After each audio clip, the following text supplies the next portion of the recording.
लो भाई, ये 26 दिनों से जारी बांगचुंग की हंगर स्ट्राइक आज खत्म हो गई। बीजेपी के लिए ये कोई बहुत बड़ी जीत तो नहीं है, लेकिन राहत भरी खबर जरूर है। अब दीपके भले ही ये कहे कि ये उनके लिए एक अच्छी खबर है और हम उसका वेट कर रहे थे कि वांगचुंग जी हमारे साथ आए, लेकिन वे सच्चाई को भी जानते हैं कि इस प्रोटेक्शन का अब तक वांगचुंग जी की भूख हड़ताल ही सबसे बड़ा अट्रैक्शन था।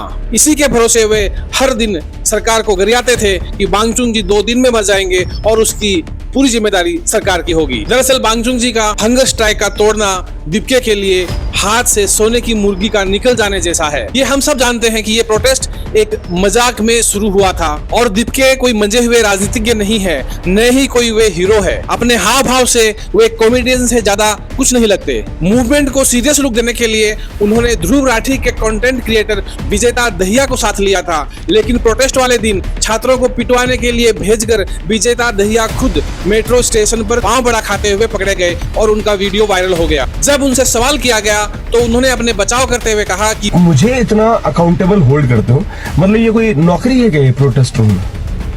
तुमने मुझे इलेक्ट किया है इस पोजीशन के लिए। तो भी अभिजीत दीपके भी इससे कोई डिफरेंट नहीं है, वे भी कोई इलेक्टेड पर्सन नहीं है। अब यह बात जाहिर हो चुकी है कि इस महत्वपूर्ण प्रोटेस्ट को चलाने के लिए दीपके के पास कोई ठोस रणनीति नहीं है। इसीलिए इस मंच पर कोई भी आकर नाच गा जा रहा है, कोई भी आकर बस अल्लाह रहेगा तेरा एक नाम गा रहा है, और कोई भी कॉमेडियन आकर सीता के पति और नीता के पति जैसी भद्दी कॉमेडी कर रहा। दीपके ने हर एक वो कोशिश की जिससे वो चमक सकते थे, और इसी का परिणाम है कि अरविंद केजरीवाल, डिम्पल यादव, चंद्रशेखर आजाद जैसे लोग आकर अपनी रोटियां सेक कर चले गए। पुलिस की मार खाकर विक्टिम का कार्ड खेलना उनका सबसे महत्वपूर्ण और मजबूत हथियार था, लेकिन उनको ऐसा करने का मौका नहीं मिला। उन्होंने ओवर एक्टिंग भी भरपूर की। लेकिन अब प्रोटेस्टर्स के लिए राहत की बात सिर्फ इतनी है कि वांगचुंग जी ने सिर्फ हंगर स्ट्राइक तोड़ी है, सीजेपी का हाथ नहीं छोड़ा है। अब हमें बस ये देखना है कि वांगचुंग जी कितने अन्ना हजारे बन पाते हैं और अभिजीत दीपके कितना केजरीवाल।